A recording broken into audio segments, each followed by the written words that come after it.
Welcome back to International in Groningen, a podcast all about life as an international student in Groningen. I'm Sarah, and in our last episode, we dove into the topic of the music scene in Groningen. So if you want to know the best places to go for live music and check out some cool local bands, you should check that episode out.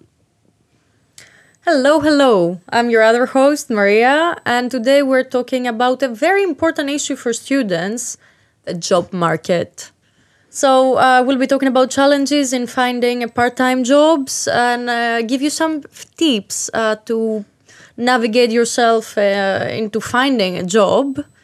And today with us is Isabella to talk about these things. Welcome, Isabella. Hi, thank you for having me. Of course. Can you tell us a few things about yourself? I'm a student in the WAM track, Writing, Editing, and Mediating in the University of Groningen. I have a bachelor's in journalism from Brazil. I'm Brazilian. I moved here in 2023 to do the master's. I did a pre-master first, and I started the master's last September. And I think that's it. And I've had 3 jobs here since I got here to fund my studies. Right, so you've had a lot of experience on the job search and also working part-time jobs in Groningen as a student, right? Yeah, 100%. Yeah. So tell us about those. When I got here beginning of August of 2023, and I knew that I was going to need a job to help fund my studies because the conversion of the euros to the currency back in Brazil is crazy. So I wanted to help my parents as much as I could. But I was really scared in the beginning because before I came here, I was like on Reddit, Quora, all those pages, looking up like, do they hire internationals that don't speak a word of Dutch? And I was really scared. So the first thing that I did when I got here, I signed up for MF Horeca. I think I'm pronouncing it right. To look like for more event stuff. So I had a meeting. I think I sent my CV online in their website, and then they asked me to come in for it wasn't much of an interview, it was just signing me up for the platform, and then through the platform I could choose the jobs and everything, and that I did that around the 20th of August, and I got signed up for 2 events. One was surfing job at the Groningen'S stadium for the football games, and the other one was I think it's called Hula Baloo, the music festival here in September, and I did the Groningen one, the stadium. I served beer for 1 game, and then I ended up getting a part-time job, but with a little bit more security, so I ended up not even doing the Hula Baloo one. But yeah, then I got my first job here, which was at Subway in the city center. To get this job, I think it was through Indeed. I was applying to so many jobs at the time. I know it was online because I didn't go in the beginning. I remember going to some stores, but it was mostly clothing stores because I thought that people wouldn't hire internationals for food, so I didn't even try in the beginning, which was the complete opposite experience that I had, actually. But yeah, I think it was through Indeed or LinkedIn. And I remember I just applied. I didn't have any experience other than my university experience working with podcasts and my internship from my degree in journalism back home. So I just didn't put anything. I just put my university in my CV. I put what I was studying, and I put I don't have any experience, but I'm eager to learn. I'm happy to learn all that I need to, and I'm a fast learner. And I put a little introduction that said that in the CV, and that's what helped me get the job, because most of these part-time jobs, in restaurants, in clothing stores, or anything like that, you really learn on the job. So I don't think, at least most of them, you don't need a big experience to get them. And then I stayed at Subway for 10 months, and then I wanted to change a little bit. So what made you want to change? I just wasn't very happy there anymore. I was really burned out. It was like the exact same thing every day, and I wasn't getting enough hours. I had a 8-hour per week contract, and I wanted more hours, and I wasn't really happy there. So I wanted to get another job. So I this time I did not go also like in person looking for jobs, because I already had a job. It was kind of more on the back burner. When I would see, like, maybe once every couple of days I would go on the online platforms and apply for jobs. And this one was on Indeed. I applied for TK Maxx here in the city center as well. And then I got an interview. And by then I had already updated my resume that I worked at Subway as a sandwich artist. That's the name of the job. Specialist. Yeah, I'm an artist, so what can I say? And then I just went there for the interview. I did for the resume. I did like for the CV, just a small description what it was, like my tasks. Like, oh, I did like the sandwiches, but I also cleaned. I know how to open and close a register and stuff like that. Details which are very important for a job. 100%. Like because the names are so different for the jobs, like sandwich artists. By that name, you only think, she only did the sandwiches. No, I did like all the cleaning. When I was in charge of closing, I would like make sure that me and the other coworker, because we close in pairs, me and the other coworker, like I would always close the front, so I was technically in charge. I was of the cleaning, of closing the register, like the money, all of that. You need to store the food properly. Like, there's so many little things that still matter. 100%. And responsibility 100%. also. Yeah, so it's really good to put that kind of thing on your CV to get more the attention from the recruiters. And I think that's what worked for me to get my job at TK Maxx. I didn't have any...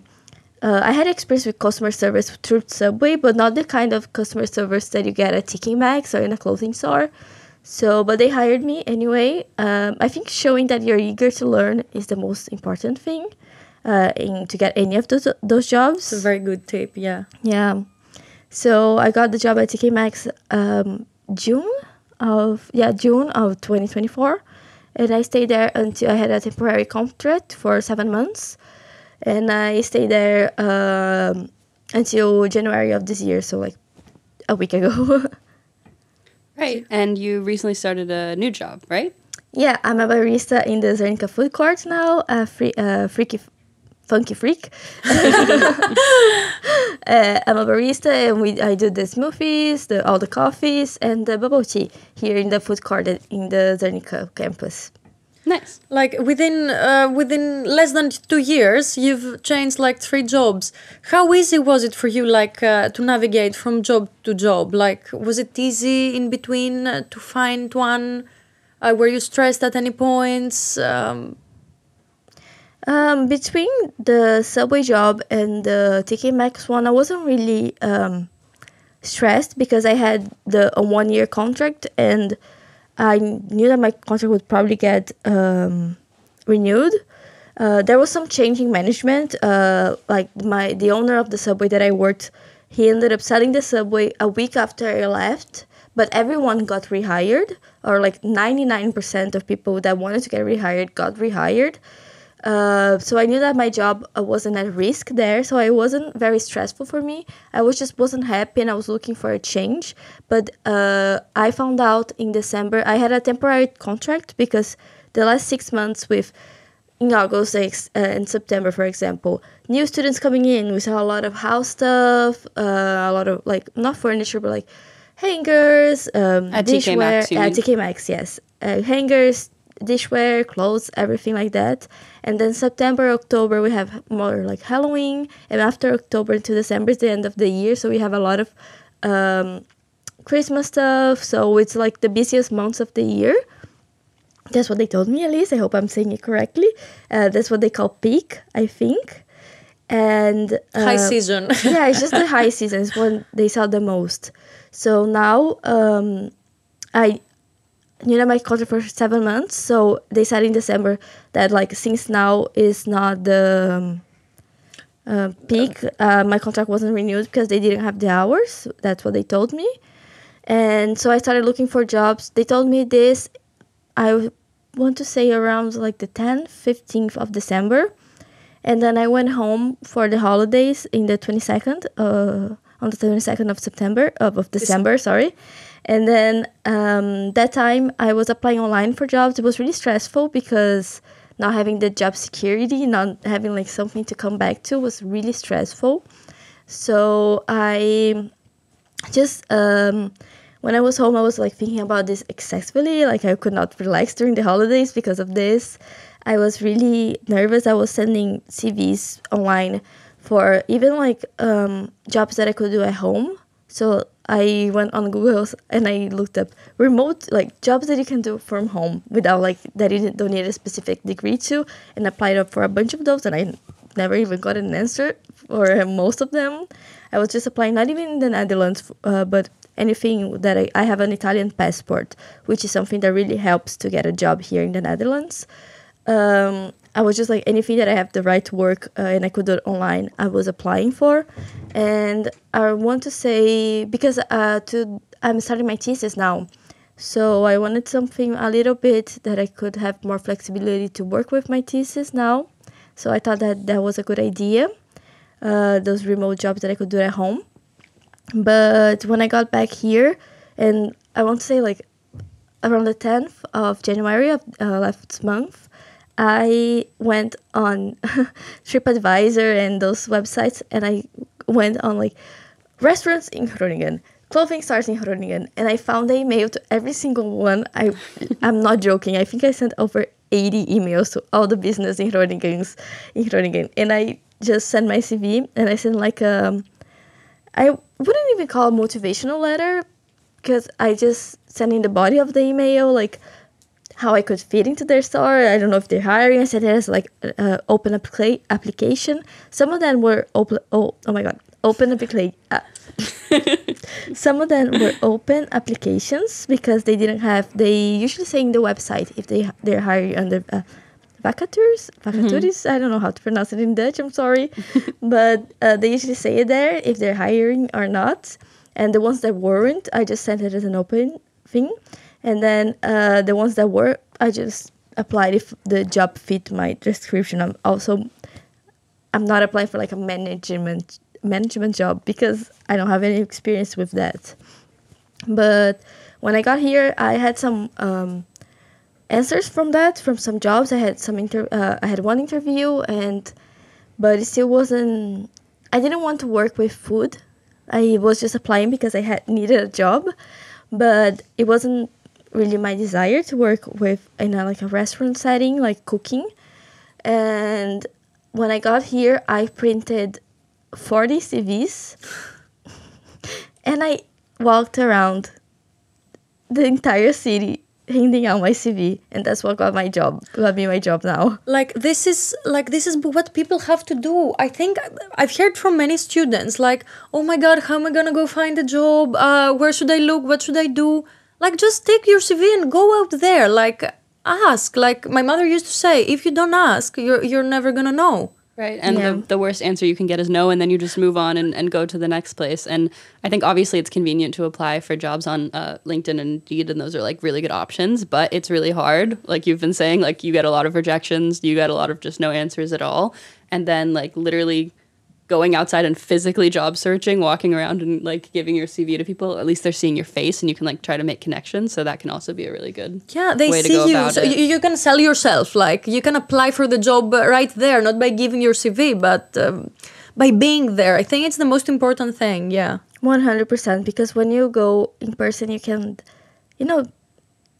put a little description of yourself in the body of the email, but it doesn't compare to you saying it, introducing yourself and showing yourself. So I think that's the best thing. Yeah. So in the actual jobs, how have you found being a student studying while also working jobs? And how do you manage like your schoolwork while also having to go to work? That's a really good question because when I started the pre-masters in 2023, in September of 2023, there was a clerical error, and I got enrolled technically you're supposed to have around 3 classes per block. The university advises you. And the first block, which was my first time studying here, my first time studying in another language, my first time having a job while I was studying, I got enrolled for 4 classes. So I had an extra workload on top of having a new job. So in the beginning, it was really hard for me. Especially having a job that I didn't have a set schedule, so it would change every week. So it was a little hard I would always tell I would never get scheduled when I had work. So I had those times for free, and I would ask 30 minutes before class and 30 minutes after class, so I could not have to rush to go to work straight from class. But in the beginning, finding a balance because of the extra class that I got enrolled for was really hard.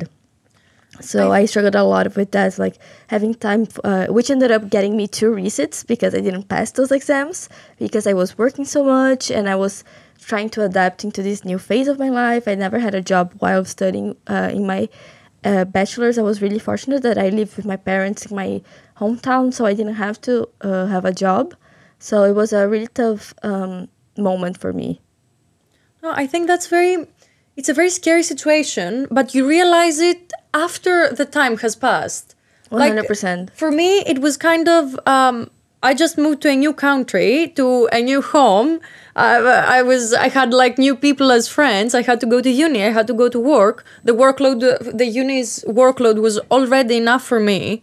I don't know how I managed. And then you have to find time for yourself, plus work. It was too much for me.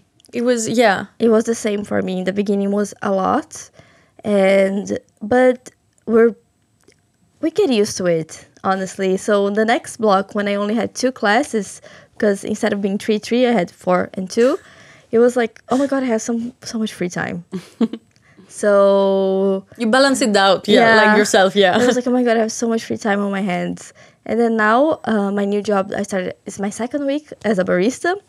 I have a set schedule, so I feel and also I'm only taking 1 class and the thesis.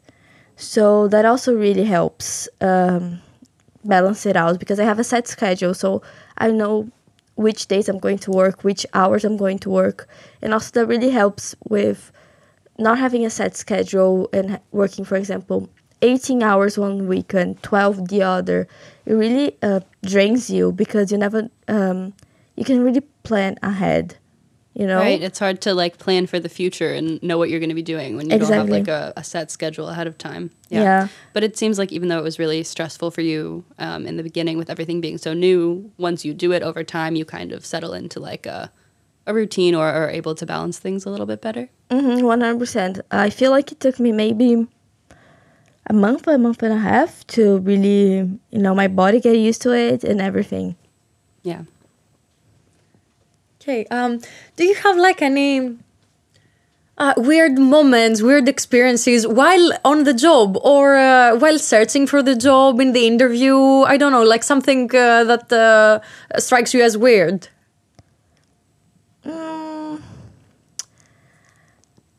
While searching for the job, not really, but as an international student, as an international person, I've had so many, yeah. Especially when you work with customer service, you're the person on the job, in front of the customer. People just say things and you're what? So especially if, for example, my Dutch is very basic. I can understand a lot of, for example, TK Maxx on the cash register. I could do the basic things on the cash register, speaking in Dutch and understanding. But if the people went off script, I would be what? But yeah, I've had some really rude people because they would scream at me because I don't speak Dutch, or some people that would speak German to me and be why are you understanding me? I'm I'm Brazilian. Okay. Why would I understand Dutch? The Dutch why I would understand. I understand German? Yeah. But the German... Yeah, which I understand. I 100% understand that I'm in their country. I should speak their language. But I don't yet. I'm not very good at it. The pronunciation is really hard for me, but I'm trying. I'm taking like Duolingo and stuff like that to try in my free time to become better at Dutch, because I think it's important and respectful to their country and their culture. But yeah, and also customer service, you deal with the worst of people, because some people are having a horrible day and they make it your problem. Like, I'm going to tell a story that was, I don't even know if I can tell this story in this podcast, honestly. Yeah, go Please ahead. go You can tell ahead. anything. You've already solved it, yeah. Yeah, so I was at TK Maxx. I think I had been working there for a month at that point. And I was in the fitting room. So when you come into the fitting room at, I think anyone knows this if you've ever been to a fitting room in a store, but you know, like, you count how many items you have, and then you give like a little sign, something like that says, 7 items or whatever, and then when the person comes back, you count them, and then to see if like the correct amount of items are there, and then you hang whatever they give you back and they leave. So I was in the fitting room. I think it was a Friday. I remember it was really busy. And sometimes people, like couples, would go and like, oh, can you get the bigger size or something? And one person stays, and like, for example, someone else goes into the fitting room. And if they're not carrying any items, I think, sometimes they're just waiting for the partner. So, and I was really new to the job. I think it was like my 3rd time working in the fitting room. So You didn't see it coming, like... No, I didn't think this would happen, honestly. It was... I think Sarah's smiling because she's heard this story. Yeah. Because it was traumatizing, to be honest. So I was in the fitting room. I remember this guy came in, and I was like, oh, he didn't have any items. So it was so busy, I kind of like put it in the back of my mind. And then we had one side that was supposed to be women's, with a lot of more dressing rooms, and one side with 4 dressing rooms that was supposed to be men's. But if like, people would mix it up, you know. And then a girl came up to me, and she was like, there's a really weird guy here. And I was like, oh no. Immediately, oh no. And I was like, okay, can you show me? And then she showed me, he was in the 4 fitting room section, and he kept opening the fitting room door, looking around, and then closing like several times. And I was like, I know what's going on there. I don't want it to be true, but I know what's going on there. And then we have the headsets, like that would call the button so everyone in the store speaking. I was like, can I get a manager here to the fitting room? And one of the team leaders came, and I think he heard me when I said that, because he left right after, but he didn't have any items with him when he came back, and he didn't have any items leaving. So I was like, he's not stealing. So when one of my team leaders came, we looked in the fitting room, and we found a pair of women's underwear that had been used but not worn, if you know what I mean. Like, used for his pleasure. He was using it yeah, I don't know. This is a university I think it podcast. comes across what you... Yeah. And he just left it there on the floor. And we were like, I don't want to touch that. I don't get paid enough to touch that. Yeah. And then of course, we had a security guard. I don't think he was working that day. The next day I came, like I said, I wrote down the time that it happened. Did he get it from the store, the underwear? Because he didn't have anything coming in. And then a couple of days later, I was working, and the security guy, who is such a sweetheart, he came up to me and he was like, I checked the cameras. He walked into the store. He didn't stop to look at anything. He went straight to the fitting room and then left straight. Like, he didn't stop to look at this. Of so course. He brought the important stuff, you bring them with you from home. Yeah. So that's something that happened to me. One time at Subway, we got a call. This is also a really absurd story. But I was working, I think it was me, and I was really, really good friends, like my best friends at Subway. When you work a tough job together, you become like this. And then it was a Sunday. I remember it so vividly. Sundays were really busy at lunchtime. And then we got a call. It was around 3, so it wasn't that busy anymore.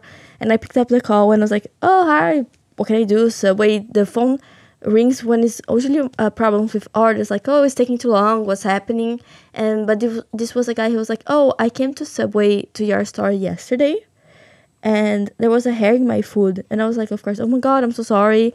If you come, like, I can give you like a discount or like a free meal because of that. Did you tell someone when it happened? And he said, yeah, I went to the counter and I told it, but they said they were not going to do another one for me. I was like, oh my God, I'm so sorry. I was like, who told you that? Can you give me a description? And he gave me a description of someone that didn't work at my store. So I was like, maybe you have the wrong store in mind. He's like, no, I don't. And I'm going to come there and I'm going to shoot all of you. Oh Yeah. The story went from weird to, oh my God, I'm scared. And I remember I was standing in front of my friend Melissa, and I had the phone, and I was like, I was just frozen. I didn't know what to do, so I just said, okay, bye. And I hang up because I didn't know what to do. I hung up like, okay. It's not on my script. I'm not trained. I don't know what to say. And then this was, I think, in November of 2023. And I was like, okay, sure. Thank you for calling. Yeah, Bye. And I just told them, like, what the hell? Do I call the police? Well, we're like, no, maybe not. Maybe he's just like a prank caller, because he didn't say the description of someone that worked there. So the maybe part, it's not maybe. good enough for me. No, yeah, I did. I was like, maybe he will shoot us. Who knows? But you told your manager about it, right? I told the owner of the because it's Subway's. It's not like a person owns it and they pay like a fee to the Subway. Like a franchise. Yeah, like a franchise. Yeah, and I told the owner, and he replied 3 days later. Did he call anonymously or not? And I checked that after the call, and he was anonymous. So he was like, oh, he was anonymous. And he never replied, and we never talked about it again. Good management. Well, thankfully nothing happened. He was a nice guy, but I was like, what? Like 3 days, like, just left me on red for 3 days about saying, hey, someone's going to come shoot us. Yeah, that's pretty crazy. Yeah. So yeah, working customer service jobs. Not to mention the slightly xenophobic and racist. Like, I'm Brazilian, and I've had so many guys who are like, oh, you're Latina, and my exotic mommy. And I'm like, you know? Unfortunately, it's out there. Yeah. I've had people say, you cannot be Brazilian, you have blue eyes. And you're just making their sandwich, and they say something like that. And you're like, why? Yeah. Why? Yeah, you cannot be a dick, but you still are. Yeah. I'm like, I'm just trying to make you a sandwich. Why are you saying this to me? So that's one of the unfortunate things about working in customer service. But I feel like that's any job that is customer service, not something about the Dutch people, because it's also never the Dutch people. In my experience, Dutch people are usually really nice. There's some that can be a little, especially older people, that they're not usually... They don't usually want the internationals here, so they can be a little, not nice to you. But what I realized, like, with older Dutch people, is mostly that, probably they don't want or they can't speak English, but they're still, like, very happy, and they look at you and they try to communicate, even though they can't. So you can sense when a person is being rude or when a person is genuine, Yeah, it just doesn't have the language to communicate with. Right. Yeah, 100%. Yeah. So I think it really depends on the person. Like, some older Dutch people are super welcoming and some can be rude. Yeah, And 100%. It's not just Dutch, it's like... Or really anyone. Yeah. I think just working in customer service, unfortunately, you get met with people that are either just having a really bad day or just not the best people. And that can happen in a customer service job anywhere in the world, probably. 100%. But all in all, I feel like you are one of the lucky ones, because there's people in the city who don't have, they can't work in the Netherlands because they don't have a European passport. Yeah. Right. Yeah. So like you said, you're from Brazil, but you have an Italian passport, right? Yeah, my grandfather was born in Italy. He came to Brazil in the 50s, and he saw my grandmother. He fell in love, and he stayed there. Oh, that's so a sweet I got an story. Italian passport, Right. and I can work here, and I pay EU tuition. which is great. Thank you, Grandpa. Right, which is, makes life a lot easier. But for people who don't have EU citizenship, it can be even harder to find a job because then you need a work visa, and then the person who hires you needs to sponsor you for that work visa. Which is very expensive, and most of them do not do. Yes, and I talked to a few people who are not EU citizens to kind of also get their voice, and we're going to listen to what they had to say. We all know how hard it is to find a job in this city because everybody's a student and everybody wants a part-time job. So they're all basically taken. And for those of us who are from outside the EU, it's especially difficult because nobody's willing to sponsor our work visa for so few hours, especially if we don't have like a master's or a PhD already. Like, it's just a mess, right? I feel like it's also finding a job here is a lot of who you know. And I mean, the one place I've really had luck with is, I don't know if I'm supposed to name these places, but like Recruit a Student, you know, they get work permits for us, but it's still the same kind of issue where I don't have a permanent contract anyway. It's just, I have to, it's kind of flexible as in I can choose my own work hours and how much work I do, that's how much I get paid, but it would be nice to have that job security so that, you know, if I want to earn more than 700 euros a month, I can do so. But most of the time, in my experience, I've only been earning at most 100 euros a month from having 3 different jobs at the same time. So, yeah. So, yeah, basically that's why I said you and I and some other people are amongst the luckiest ones, you know? Yeah, we're really fortunate. Yeah, because I mean, it can be really tough if you need to work to support yourself, but there's so many barriers to being able to work if you're not an EU citizen.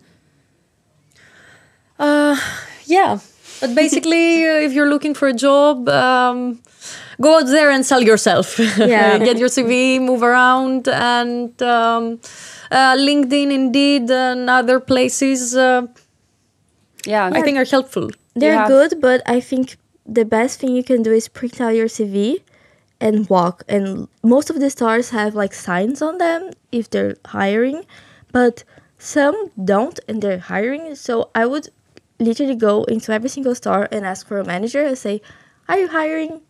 Here's my CV. Thank you." And, you know, if you don't get it, or if they're not hiring, or if they're hiring but you don't get chosen, it's not personal. It's just, right. you know, maybe you don't fit what they want, so it's not personal, but you can, if You at least asked. yeah, and if you're eager to learn, if you want to learn, that's the best thing you can do. Say, "I'm eager to learn, I will learn what you need me to do, you can train me," and that's it. Yeah, and I guess be persistent. Yeah, Yeah. 100%. Just one more quick question. I just wanted to ask, have you made like friendships in jobs, and has that been a positive part of it? I think you mentioned a little bit. Yeah, I made we have a group chat called Subway Girls. My girls from Subway, they are the loves of my life. We would work long shifts together, and we just, you know, you talk, you get to know each other, and you get super friends. My friends from TK Maxx, because at Subway we didn't have so many people, so we would get scheduled with basically the same people, so that helps build a friendship. At TK, I made so many good friends, but there's so many people working every single shift, so you kind of get a lot more people. But TK Maxx, it was kind of at Subway you're always working side by side with the person. At TK Maxx, each person was doing something, but I've made so many good friends there. I love them so much, everyone that works there. But at Subway, I feel like I've made the most friends. And at my current job, I'm the only one there. I had a guy that trained me, which is a sweetheart. I really like him. But I'm the only person working there right now, so I don't really have friends to be made. There's another girl that works with at the sushi shop, which she's a sweetheart. I love her. She's so nice. But it's also kind of a lonely job. You're the only one working there. But yeah, I've made so many friends through my job. Yeah, and like I said, when you go through a tough job together, tough times, you really bond with someone. Yeah, so at least that's an upside Yeah. to a harder experience. But yeah, thank you so much for being here. And thank you guys for tuning in. See you next time. Bye.